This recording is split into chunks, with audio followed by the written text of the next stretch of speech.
everybody, and welcome to a surprise bonus episode of Swift Start Go. I'm here with my dear friend John Haggerty. You may know him because he has been on the show before, and actually, he is from one of our sponsor organizations, the PM Insider. But I had to call him in because several of you sent me an article from the Columbia Journalism Review titled "AI Search Has a Citation Problem," and I had people ask me, Carolyn, can you explain this? Carolyn, like, how can you trust these LLMs? Carolyn, do you trust these LLMs? What is going on here? And I only had one person who I could call, not just because, he's part of our team sponsoring us, but also because John is my go-to person for all of these types of big data or just AI ethics or data governance questions that I have. So, John, can you, in case people haven't seen a previous episode with you, could you just quickly introduce yourself, and then we can dive right in and look at us ready for St. Patrick's Day? Yeah.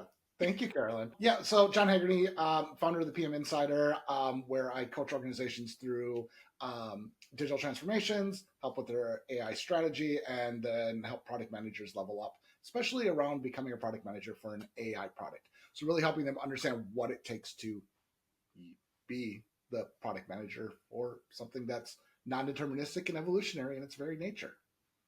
I love it. I love it. Okay. So, my first question for you is, let's just cover the basics here because I know some of our followers are really, really into everything AI. And some people are like just getting into this and they're like, what do you mean that AI can't cite the news properly? So, could you please explain to us why inaccuracies, also known as hallucinations, happen with generative AI?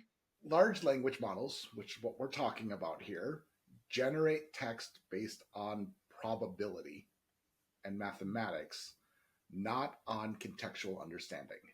Right. So they are used to predict the statistically most likely sequence of words, which can result in them inventing information with, especially when a precise answer is unavailable. Right. These models lack real world understanding. They don't know what they've been trained on or what they understand.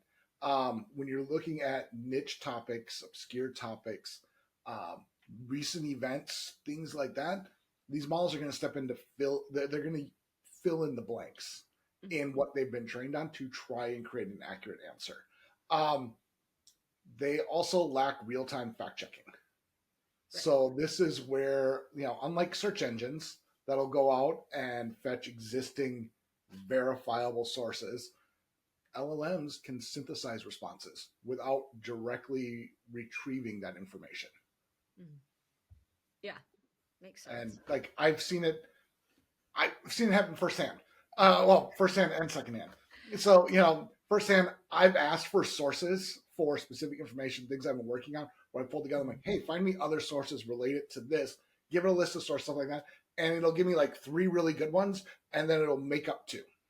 Yeah, I've And so seen I've that as seen, well, where like it gives you a link to an article and then you click on it and it's just like, oh, 404 error, like this article doesn't exist on this yep, website. Yeah. exactly. And then I've had one where a friend of mine was writing a blog post and he was ready to post it and he went to come back to confirm a quote with me. And I'm like, I don't recall ever saying that. And the LLM had created whole cloth a quote that sounded a lot like me, but it wasn't actually me. I mean, granted, you do talk a lot, but like, Oh, thanks. like we've just discussed, you've been on a lot of podcasts, you've done a lot of Yes. speaking gigs. Like, perhaps it was just in the room somewhere. Nah. Yeah, maybe. Someone had their phone on and was recording me. But like literally it was something I don't ever recall making that statement. Right. And I don't know where that quote would have come from. But so he like changed it and like, what would you want to say in this case? And so we just tweaked it a little bit so it actually was from me versus created whole cloth. Yeah. I love, yeah, I love, and I, when I talk about AI hallucinations. Like, it's not the same, but what I tell people, especially people who are my age, who grew up with Wikipedia as being something that people always wanted to cite in their essays, is you're not allowed to cite from Wikipedia. It is not a primary source. It is not necessarily a reliable source, except in this case, instead of it being, lots of people cobbling together a website that tends to be mostly accurate, but sometimes people try to mess with you, or you can't quite verify everything because you don't know who really wrote it. With this, it's statistics, effectively. Yeah. Yeah, Yeah. exactly. And there's ways you can deal with it. You can look at comparing what you get out of an LLM, so what ChatGPT returns you versus like a starting point of Wikipedia. Yeah. So you can look at scientific journals, you can look at government reports and see that trusted data sets to compare what your answer was.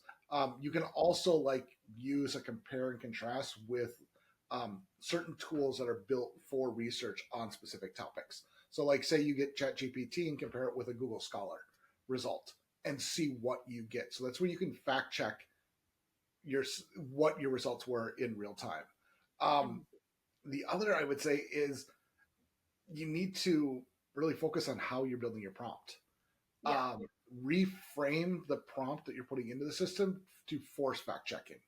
So Mm. ask it to cite 3 sources versus explain this topic to me. Yeah.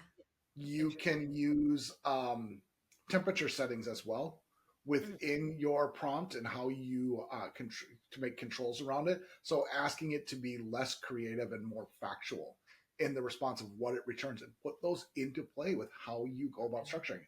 Also, I found that give the system time to think and to pull the data together and to correlate information before it creates a response also helps with improved accuracy. How do you That's get one. an LLM to stop and think? You just tell it to stop and think? No, you build a chain of thought prompt that it goes through Oh, multiple okay. steps. So, like Yeah. an example, if you're asking it to draft an email, Mhm. it's a simple example. It doesn't have to do with factual, but just to give the concept out there. If you're asking it to draft an email, normally when you would draft out there, you get the subject, you get the intro, the body, and the salutation at the end of it, right? Mhm. Well, if you do that, the subject of the email is going to drive everything else. Yeah. Just like if you're asking it to write a blog post, helping it write a blog post. If you ask, it creates a title first, and then everything after that, everything's going to be driven off that title. Where Yeah. instead, if I create my prompt and I ask it to go through a chain of thought, and I ask it to create an outline, Mhm. find supporting documentation for that outline, Mhm. extract key details from that outline from those sources to flesh out that outline, and then begin drafting the um, a introductory paragraph and a closing paragraph for the argument based off of that research, and then fill out the rest of it. So I'm going through this step-by-step process, and then give me 3 example titles for it. Yeah. Because once it puts those words on the page, they're locked in. It's not going to go back and edit. Like, oh, I should have written that paragraph that way. Let's rewrite it. LLMs don't work that way. Once it's written, it's set in stone, and everything derives off that. So putting in the step-by-step process to get to that end point allows the system to think and return to topics. My next question for you is, over the last few years, there's been a lot of conflicting reports over how accurate or not accurate these LLMs are. So I think my question for you is, what are the best ways to test how LLMs perform when it comes to hallucinations? Like, what's your thought process on that? Okay, couple things here. Mhm. Yes, there are going to be conflicting reports on it because you have both structured tasks Mhm. like research, medical diagnosis, Yeah. things like that, where an AI can be highly accurate Mhm. and it has very strong training data and constraints on what it's being asked to do. Mhm. You also have unstructured tasks, these open-ended queries. And this is where AI can frequently generate misleading responses, Mm. especially when the answer is on the negative side of things. Mhm. Great example I can give of this. It was probably in the last like 3 months. It was an episode of Critical Role. Matt Mercer, the game master there, was asked on a rule, and he was looking it up, looking in the books, couldn't find the answer, pulled out his phone, made a search, top Google result now is the AI generated response, Yeah. and it was wrong Yeah. because the answer was no, you can't do that. But Right. that's not what these models want to answer. They want to give you an answer that allows you to want the confirmation bias that's built Yeah. into it. So it wants to confirm that, hey, you're asking if you can do this. Yeah, sure you can. I just need to figure out for you to do it. Is kind of the go-to there, where instead it should have been no. Yeah. Um, It's like Matt's these response to the bots are moment was, so I positive, they like can't be negative. Like they have no. to be positive at all times. They're like, Yep. "Here's your answer." They can't, be Katie Haring and Mean Girls and be like, "No, the limit does not exist." Like this Exactly. question is irrelevant. And Matt's response to the moment was, I hate AI. Yeah. Which I get it. I get that response, but also like knowing what you were asking, how you were asking, why, and that understanding that the principles behind it of why you got that answer goes exactly into what you have this debate about accuracy. Yeah. So benchmarking, all models improve with fine tuning, but accuracy varies across domains, prompts, and use cases. There is no universal gold standard that exists or test that exists for how accurate an AI model is because we're looking at non-deterministic evolutionary products. Right. So what can we do? Tech companies need to highlight the best case scenarios for prompting an AI for reliability. Mm. The critics in the media should focus on extreme failures these days, Mm. which helps reinforce skepticism. Bad news sells. Um, AI accuracy depends on the proper constraints, the oversight, and the user awareness. Mm. So, how do we work on this? Um, Benchmark testing with known data, Mm. prompt engineering for reliability, A/B testing with human reviewers, retrieving augmented generation or RAG models Mm. is another big play here. This is where search engines are connected to databases to verify outputs in real time. Yeah. And I would imagine that's why when it comes to news specifically, LLMs have trouble with that, like with breaking news and things like that, because there Yeah, isn't enough data for them to have fully processed it and ingested it and all that jazz. Yeah. they haven't caught up on the data in the real time. Yeah. There are some examples, like Bing Chat started to integrate real-time searches to help reduce hallucinations. There's others that are getting to that point, but again, I wouldn't count on it for real-time information. Mm. Yeah, absolutely. So one of the things that you mentioned was making sure that we have consumer awareness about how to use these tools. What do you think? What do people need to think about in general when reading responses from a system like ChatGPT or Perplexity or any of these other LLMs? First, always be fact-checking. Mm. So it's the trust but verify approach.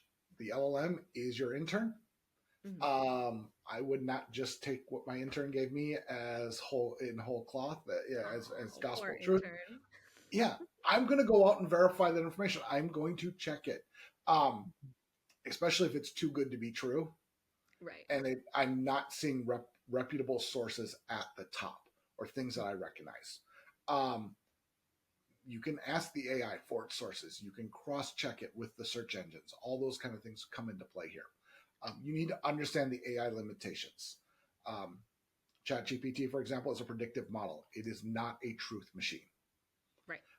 It lacks judgment. It lacks context. It lacks real-time updates. So all these are in place unless you're connected with live data feeds. That all comes into play. You need to look for uncertainty markers. These are things like overconfidence in the response. Um, AIs, I believe, should admit uncertainty, Mm. um, and when they go into the best guess mode, Yeah. and what that looks like. We're not there yet, but I'm hoping that does come into play.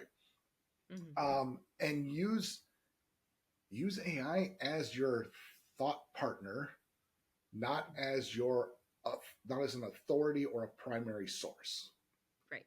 Treat it like a brainstorming tool. Mm. Um, don't ask it to summarize. Ask it to extract. It lowers hallucination. Ask it to analyze. You can ask it to be creative in its thought process to pull out for idea generation, but then you need to pull it back in and limit it when you're starting to do factual research. Yeah, it's like if you ask it a question and you're too loosey goosey with it, it decides to get loosey goosey with you, right? It Yeah, decides to yeah, get creative with you. Yeah, yep, very cool. absolutely. Awesome. Well, John, thank you so much for coming on the show this morning. I know this was a bit abrupt, but and thank you for being our sponsor for our show. Do you want to just quickly plug the PM Insider while you're here? PM Insider recently launched a new course. It is targeted at product managers who are looking to level their skills up when it comes to being the PM for an AI product. Teach you everything from history of AI, what industries it is, how to create a roadmap for an AI product, what the actual process looks like from a workflow point of view of generating it. And you get really 4 hands-on exercises. At the end of the day, you're either creating your own AI model, or you have the business case to take back to your business to for an idea that you generated. I love it. I love it. And listen, it's St. Patrick's Day today. This video is coming out tomorrow. So I hope you have fun going to the pub today. Because you're very Carolyn. Irish, right?